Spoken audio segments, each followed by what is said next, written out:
Hello everyone and welcome to World Talks. We're at the Warsaw Security Forum 2025 and I'm here with Nate Vance, who is a former Marine and former soldier for the Ukrainian Armed Forces.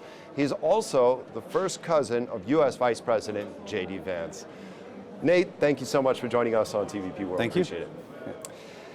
Now, let's start off by digging into your motivation for going to Ukraine. You're from Texas, you're working a normal job, and you suddenly found yourself in Ukraine. Why did you go, and what did you see?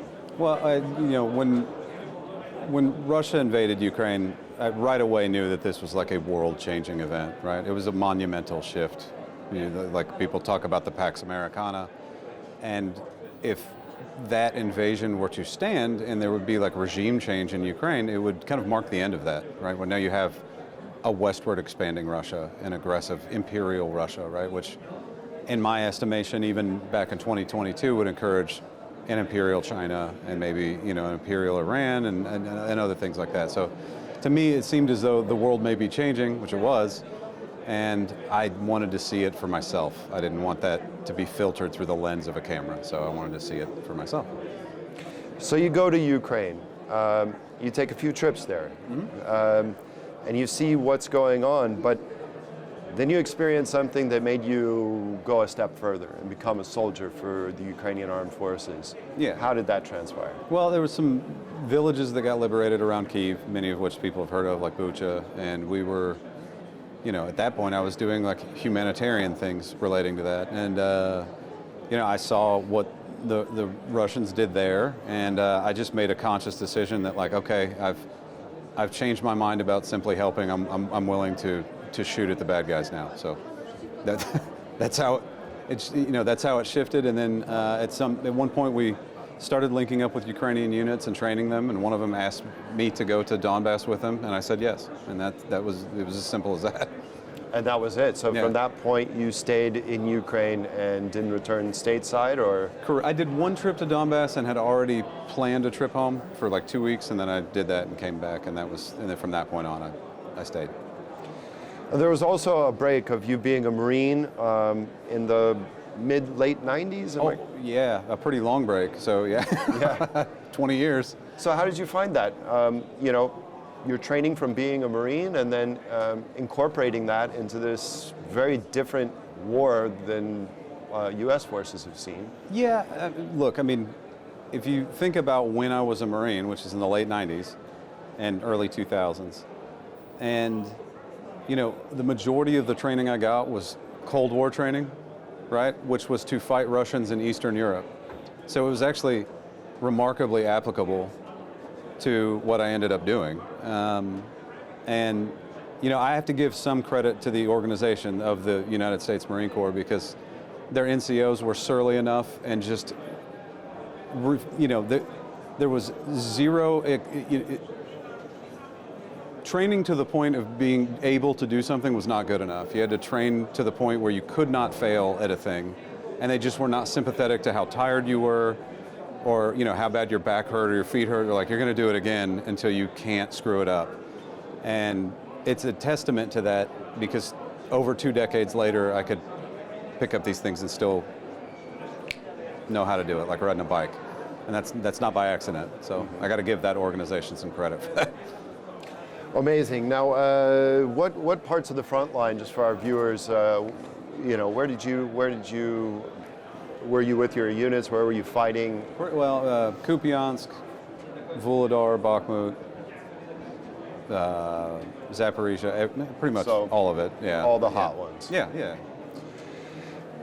Now, based on your experience, based on rediscovering the skills that you had earlier in life to incorporate into this very real war, and knowing what the Ukrainians were looking and observing and what the Ukrainians were doing, what do you think that the Ukrainians and the ground forces have correct? I mean, what are they doing really well? So you have to think about, I think prior to the invasion, and I may be mistaken on the exact numbers, but I think the military strength of Ukraine was like 200,000, right, roughly, before the invasion.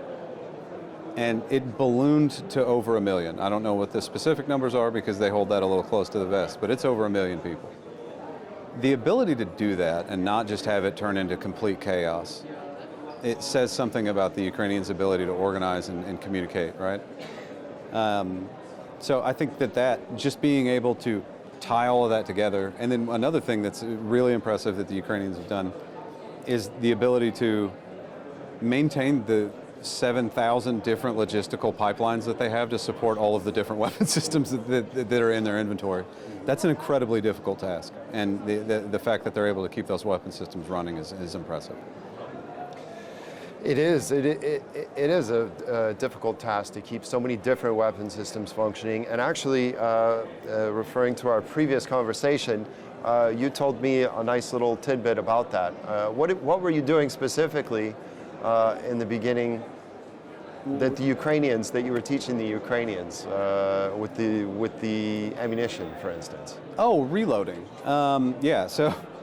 So we had received some sniper rifles, some British-made sniper rifles, Accuracy Internationals. And we had the rifles, but we didn't have any proper ammunition, sniper ammunition, and it was really hard to come by. So I was able to procure some match-grade projectiles, right? So they're like even, and some reloading equipment, and was like in basements in eastern Ukraine somewhere, like hammering out the bullets and measuring the powder evenly and reloading the bullets and coming up with a consistent system that worked. And that was something that the first time I did it, the Ukrainian guys were looking at me like I'm some kind of wizard, and it's not sorcery, right? It's a pretty known thing, but once they learned it, now it's like it's part of that unit now. Like the unit just knows how to do that now. So they don't need me anymore for that purpose, right, which is good. But they desperately needed you in the beginning to learn it. At that point, it helped. So. Okay, well now, also from me in my time in Ukraine, I noticed a really deep sense of patriotism in Ukraine. Mm-hmm. Did you experience that as well along the front lines and with the cohesion of the units? And yes, there is, and troops in pretty much every military I've ever met are the most cynical people, the most cynical portion of the population. So if they're patriotic, that says something, right? Yeah. Usually infantrymen are complaining 24 hours a day. If they're not complaining, something's wrong. So, so if they're still able to maintain that patriotism, it's saying something that they really mean it, right? They really believe it. So. Okay, now what do you think that the Ukrainians, because we talk about this a lot in Europe, we've heard about these various training programs in Poland and France, in the UK, and various NATO countries for Ukrainian soldiers. We also see soldiers getting trained very quickly and sent to the front lines. What do you think that the biggest problems the Ukrainians face, and especially those young soldiers or those new recruits that are being sent to the front lines? Yeah, well, I was an infantryman in the Marines. I was an infantryman in the Ukrainian military, right? I can only kind of isolate my criticisms or compliments to the infantry, right? That's the only appropriate comments I have. And the training is the biggest thing that I would change. And it's not necessarily that it never happens. Some units do a really good job of it, right? And you probably know who those units are because they do well. Like somebody like 3rd Assault Brigade and Azov, those guys have their own kind of independent training programs, and then those units tend to succeed. But it's inconsistent. Some units don't receive that training, and the guys that go to those units don't receive that training, and then those units tend to perform poorly. Unfortunately, in military terms, when you perform poorly, people lose their life, right? So there needs to be a consistent minimum basic standard of infantry training that every troop receives before they're permitted legally to go to the front. Now, I understand that Ukraine has a massive problem, and that logistically it may not be feasible right away to just institute something like that. But I think it's foolhardy and dangerous to just deny that there's an issue. There is one, and I say that not as a criticism, but as in a sense of loyalty to those guys that are in those trenches, that they need that training to save their lives and get back home. And if that offends somebody in Kyiv, I'm not really bothered. It's my loyalties lie with those guys in the mud. So. And you're 100% for the fight behind the Ukrainians. Obviously, you risked your own life for it. Yeah. Well, now Now let's talk about your cousin a little bit, okay? The Vice President of the United States. So when you found out that he was up to be, he was Donald Trump's pick to be the running mate, what were your thoughts? Do I have to censor myself here? No, we can do it for you. Yeah. I mean, the honest thing, I remember like seeing it on my phone, and I went, well, shit. That was it. And I remember sending some stuff to some of my Ukrainian friends, and I was like, if he wins, I'm gonna have to go. I'm gonna have to go home. And it's because of the security issues I think I've spoken about before, right? There's a certain level of notoriety in which it becomes impossible to hide.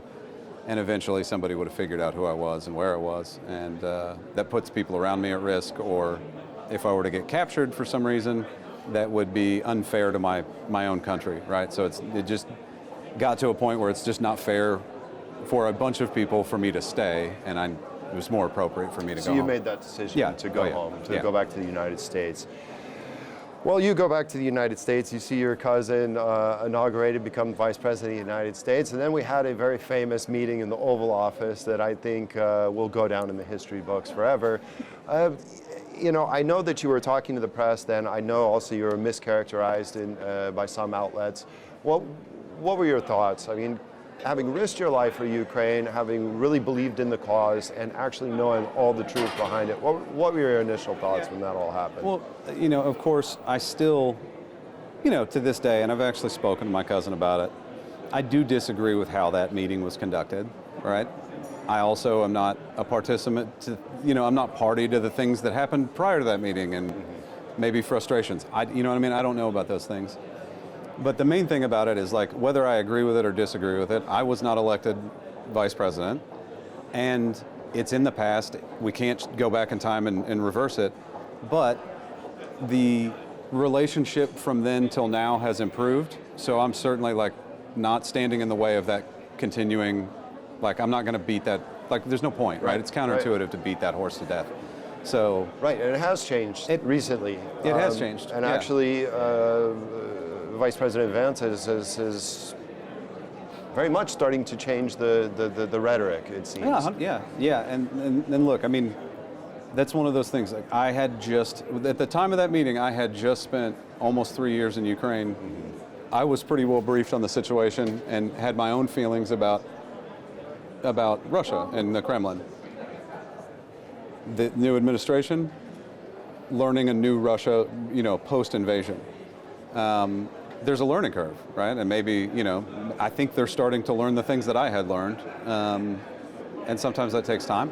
I'm not critical of people when I think they're moving the right direction, right? So I have no criticisms as long as that relationship continues to go in the direction that I think it is. Yep, absolutely. Well, let's hope that direction continues to be on the right path, and hoping for a Ukrainian victory. Nate Vance, former Marine, former soldier for Ukrainian Armed Forces, and first cousin of JD Vance, U.S. Vice President. Thanks so much for joining us. Appreciate it. Thank you. And that concludes this edition of World Talks. Thank you all for joining us, and stay with us for more here on TVP World.